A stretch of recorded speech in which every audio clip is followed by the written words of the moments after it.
Hi movie fans. This synopsis is for Before the Devil Knows You Are Dead. This is a great thriller and has an ending you must see, so let's not waste any more time.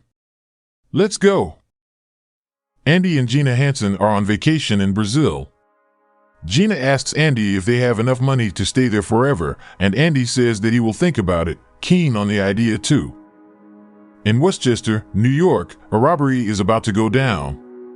A woman is dropped off and opens a jewelry store, but shortly after a masked man enters and starts to threaten her, ordering her to stay in a corner while he steals the jewels. He has difficulty opening a display case and starts to smash the glass. While he is distracted, the woman gets a gun and shoots him. Collapsed on the floor, he shoots her back. As he crawls to the door and gets to his feet, she shoots him again and sends him flying through the door. The disguised getaway driver flees the lot, rips off his disguise, and starts cursing Andy. 3 days before the robbery, Andy is at his niece's softball game with his brother Hank. Andy offers to pay for the hot dogs, but Hank says no. There is some tension. Later, when Hank takes Danielle home, his ex-wife is straight on him. Did she eat junk, wear sunblock, and you owe me 3 months support? Hank says that paying for her school is killing him. Hank and Andy meet in a bar. Andy gets straight to the point and says they both need money and he knows a place they can knock off. A $600K haul, that'll net them $60K each once it is sold for 20 cents on the dollar. It is insured, so, according to Andy, it's a victimless crime. Hank is not into it despite Andy saying it is safe. No one gets hurt and everyone's a winner. Andy displays a certain contempt for his brother.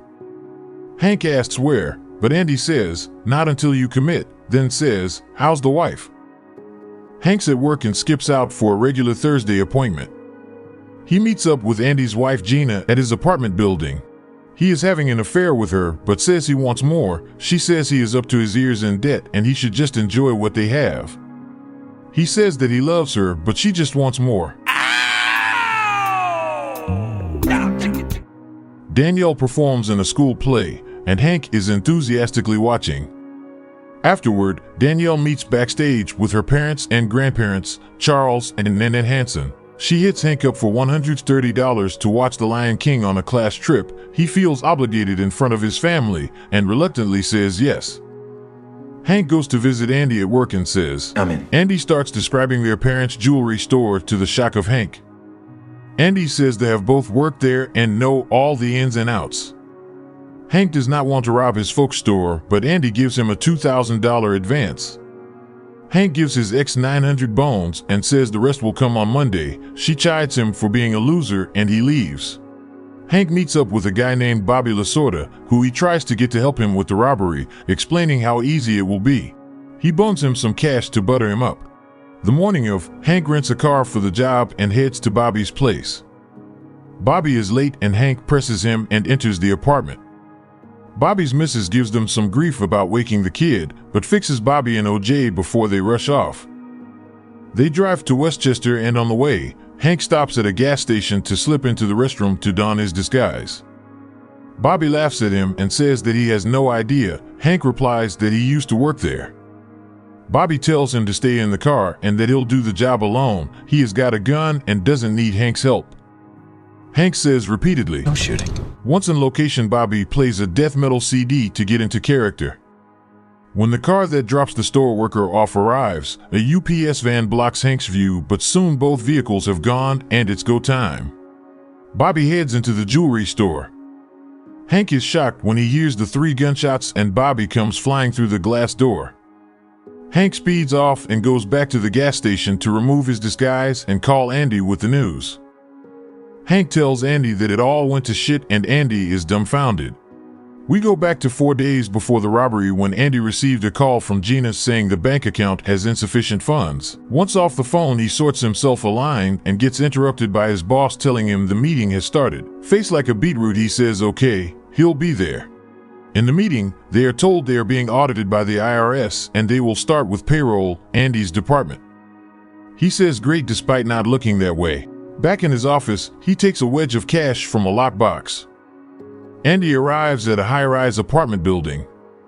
A young man arms himself to open the door. Upon letting Andy in, he asks if he is hungry and offers him a drink. Andy walks through the plush apartment taking off his shirt. He then lays on the bed. The man puts some cash in his safe and shoots him up with heroin. When he gets back, he tells the man what a mess his life is. Andy is talking with Gina and trying to get her interested in moving to Brazil. He says he is smart and knows the angles. "Yeah, I bet you do," she says. "There is no extradition to the US. What are you thinking?" He says, "Don't ask, don't tell." Gina gets excited. Andy goes to the Diamond District in Midtown to visit a shady jeweler that will fence the stolen jewelry. He says he wanted to make sure he was still there and that he will be back. We are back to where Andy gives the $2,000 advance to Hank in his office. Hank asks him, "What will we do?" And Andy says, "You, not we." He says that he was up at the mall a lot working on a real estate deal and that someone would recognize him, saying Hank needs to get a toy gun to fool the old lady who works there for mom and dad, put her in the back, and take the loot. Hank is not sure, but Andy is convincing and desperate. We are back to the phone call where Hank is calling Andy to tell him that the shit has hit the proverbial fan. Hank is at the hospital front desk when Andy and Gina walk in. Andy asks why he is there. Hank says Dad called him. When the lady says they have an Nanette Hansen who came in 3 hours ago with gunshot wounds, they are all stunned.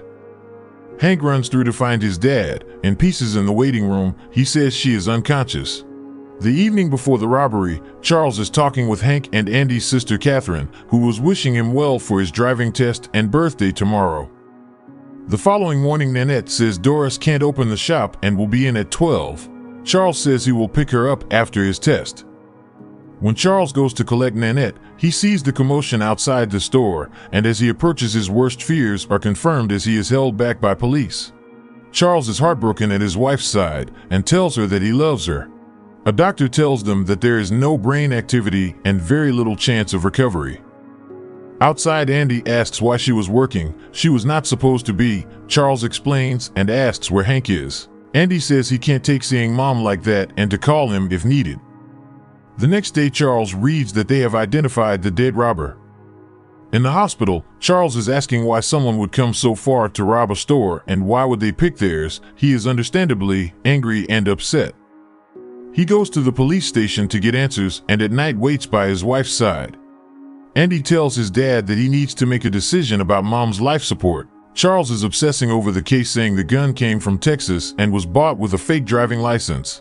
Catherine tells Andy he needs to stop pressing their father. Andy replies, "It is important and has to be done." At the police station, Charles is not getting any answers. In a moment of frustration, he slams his car into a police cruiser and drives off. Charles makes the heartbreaking decision to let Nanette go. Hank and Andy watch on in bewilderment at the turn of events. They have a small funeral for Nanette and a wake at Charles's house after, where Hank's guilt gets the better of him, and he leaves, with Charles calling him a baby. Hank on the day of the robbery. Hank is wiping down the rental car and returns it to the lot. Hank then has to explain to Danielle how he can't afford to send her on the class trip. She is upset and hangs up on him, calling him a loser. That night, he has a skinful of drink and sleeps it off, only to be woken by his answer machine with an irate Andy screaming at him to answer. They speak. Andy is apoplectic and shaking with anger, asking why he involved Bobby and a gun. They agree to meet at the bar, where Andy grills him about witnesses. Hank tells him nobody saw them together, either forgetting or lying about Bobby's wife, and says that the car was clean. When Hank gets home, there is a message from the car rental place saying that he left some personal items in the car and for him to collect them. He immediately panics and starts to lay bricks. The next day, Hank goes to collect the items from the car rental agency, but the manager isn't there, so he is told to come back later. In the bar that night, Bobby's wife Chris comes in with her brother Dex.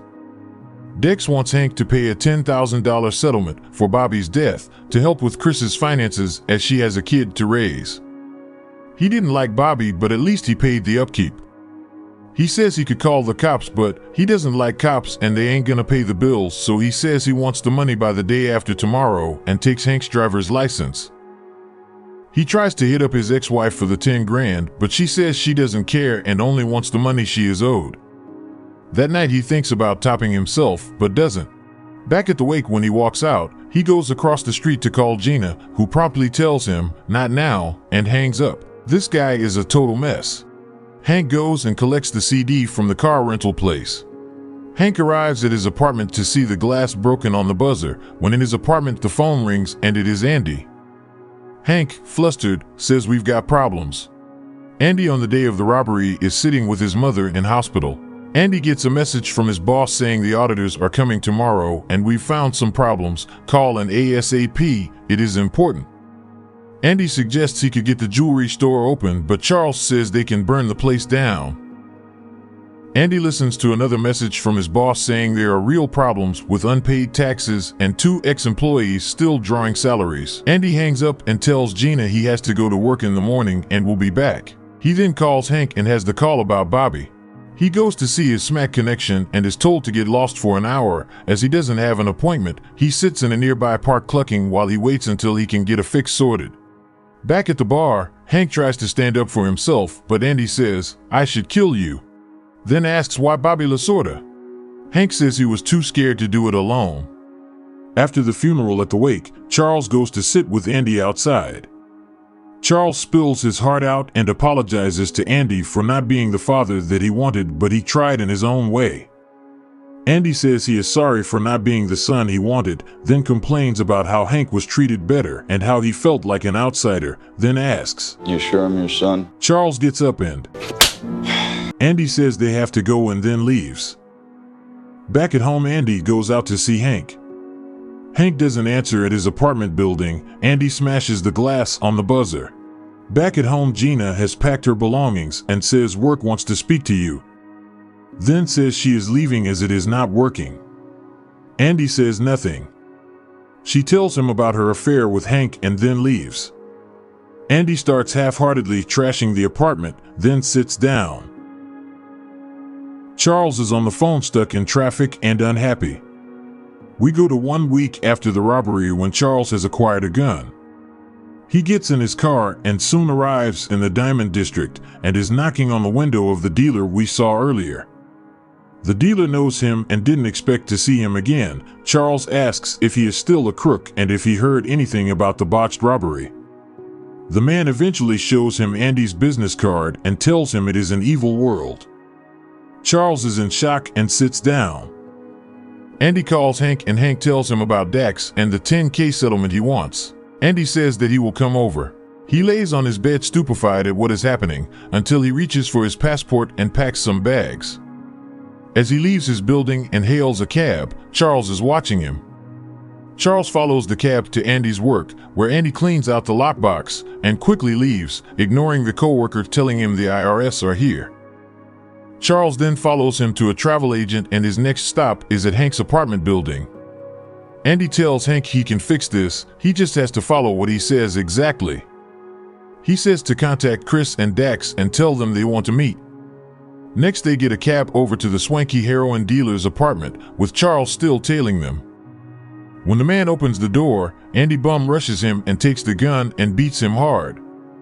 Going into the bedroom, they see a smacked out client, and Andy shoots him through a pillow. They then proceed to clean out the safe. When the dealer confronts Andy with a knife, Andy shoots him too. They wipe down their prints and leave the apartment. They arrive to see Dax and Chris. They go in and show Dax the money. Andy then holds him at gunpoint, saying to Chris, "Do you trust him?" He then executes Dax and is about to shoot Chris when Hank says, "No. You will have to shoot me first." Andy turns the gun on Hank and says that's a good idea. Andy says he knows about him banging Gina, and Hank apologizes saying he messed it all up. Hank asks Andy to shoot him, saying it would be doing him a favor. Andy is pulling the trigger when Chris shoots him in the back and tells Hank to leave.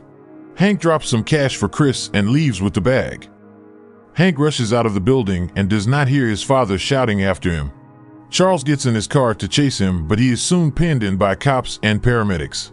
He parks and watches in confusion as Andy is stretchered out into an ambulance. Charles goes to visit Andy in hospital. Andy says she was not supposed to get hurt, explaining he just needed money and everything just went wrong. Charles says, "It's okay, Andy." Charles goes and tells a nurse the heart monitor cut out. She says they do that, just hit the reset. When he goes back in, Andy is sleeping. He pulls out his oxygen tube and smothers Andy to death with his pillow.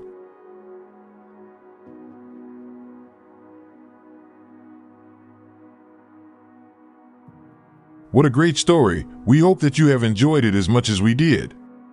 Let us know in the comments what you thought of this one.